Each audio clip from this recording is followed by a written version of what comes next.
Hey everyone, welcome back to the channel.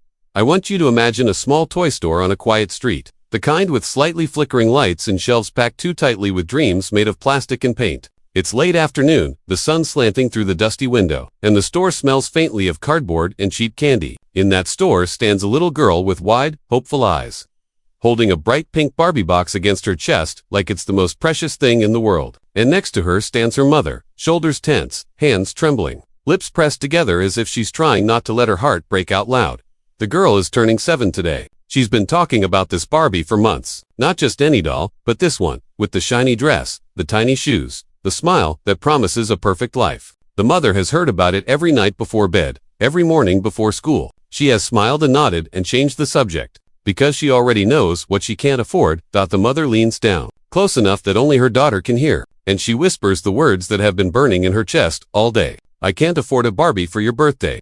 Her voice cracks, just slightly. She tries to smile, tries to make it sound gentle, reasonable, temporary. But the words land heavy, like stones. The little girl looks up at her, confusion flickering across her face first, then disappointment, then something that hurts even more than tears. Understanding, she hugs the box tighter for a second, then slowly places it back on the shelf, carefully, as if she's afraid the doll might feel rejected. It's okay, Mommy, she says, trying to be brave in the way only children can. I don't need it. And that's the moment when someone unexpected, hears everything. At the other end of the aisle stands a man in a simple dark coat, holding a small gift bag. He doesn't look like much at first glance. No flashy suit, no entourage, no obvious signs of wealth. Just a man with tired eyes and a thoughtful expression. What no one in that store knows is that he is the CEO of a massive corporation, a man whose name appears on magazine covers and business headlines. Today, though he's just there to buy a last-minute gift for a colleague's child, he freezes when he hears the whisper. Not because it's loud, but because it's painfully familiar. Those words hit him like a memory he didn't know was still alive.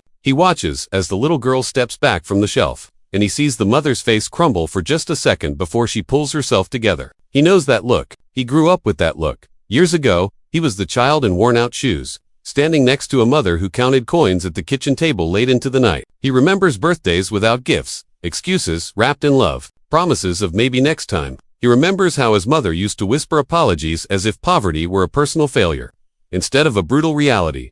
The CEO clears his throat quietly, but he doesn't speak yet. He watches the mother guide her daughter toward the checkout counter, where they place a small pack of crayons and a single cupcake candle. The girl doesn't complain. She smiles politely. The mother swipes her card and holds her breath until the payment goes through. When it does, she exhales like she's been underwater.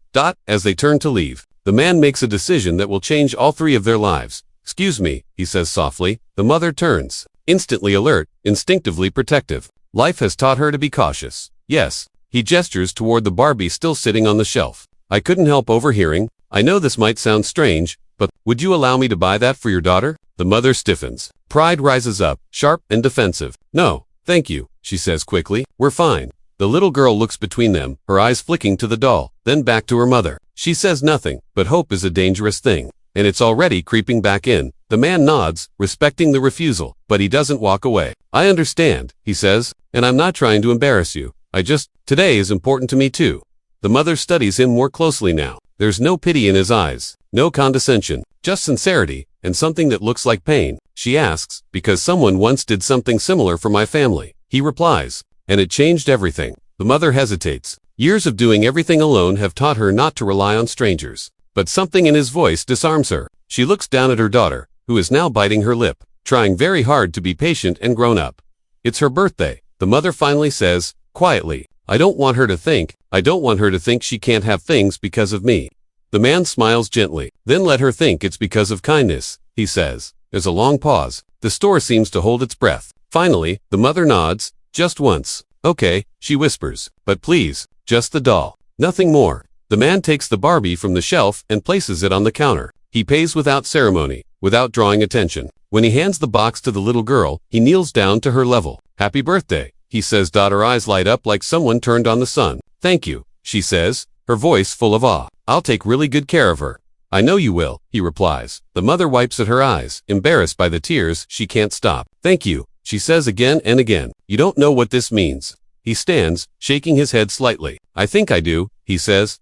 They leave the store with the Barbie tucked under the girl's arm, laughter replacing the heavy silence from before. The man watches them go, something warm spreading through his chest. He thinks that's the end of it. But life has a way of turning small moments into big stories. A week later, the mother is at her second job, cleaning offices late at night. Her phone buzzes with an unknown number. She almost ignores it, but something tells her not to. She answers cautiously. "Hi," comes the familiar voice. "We met at the toy store." Her heart skips. "Yes, I remember. My name is Daniel," he says, "and I was wondering if you'd be willing to meet me for coffee. There's something I'd like to talk to you about." Alarm bells ring in her head. "Why?" "Because I think I might be able to help," he replies. "Not with charity, with opportunity." They meet at a small cafe. Daniel arrives early, dressed simply again. Over coffee, he listens as she tells her story. Her name is Maria. She's a single mom, left when her daughter was 2. She works 2 jobs, sometimes 3. She dreams of going back to school, but time and money always get in the way. Daniel doesn't interrupt. He just listens. When she finishes, exhausted and apologetic, he finally speaks. He tells her who he really is. The CEO, the man with resources, the man who never forgot where he came from. Maria laughs at first, thinking it's a joke. When she realizes it's not, she sits back, stunned. "Why me?" she asks. "Because you remind me of my mother," he says simply, "and because your daughter deserves to see what happens when someone believes in her mom." He offers Maria a job at his company, not out of pity, but because she's smart, organized, resilient. He offers training, flexible hours, childcare support. He offers her a chance to breathe. Maria cries that day, not in shame, but in relief. Months pass. Maria learns fast. She grows into herself. She laughs more. Her daughter starts doing homework at a desk instead of the kitchen floor. The Barbie sits on the bed, missing one shoe, loved beyond measure. One evening, after Maria's first promotion, Daniel invites them both to dinner. Not as a boss, not as a savior, but as a friend. Over dessert, the little girl looks at him seriously. "Mr. Daniel," she asks. "Yes. Thank you for my Barbie," she says, "but my mommy is the best gift." Daniel feels his eyes burn. He turns away, pretending to sip his drink. "You're right," he says softly. Later that night, as Maria tucks her daughter into bed, the girl whispers, "Mommy, when I grow up, I want to help people like he did." Maria smiles in the dark, heartful. "You already do," she whispers back. And somewhere across the city, a CEO looks out at the lights from his office window, realizing that the most important deal he ever made wasn't written on paper. It was made in a toy store, in a whisper, in a moment of honesty and love. Because sometimes, the smallest kindness doesn't just buy a doll. It buys hope. It buys time. It buys a future.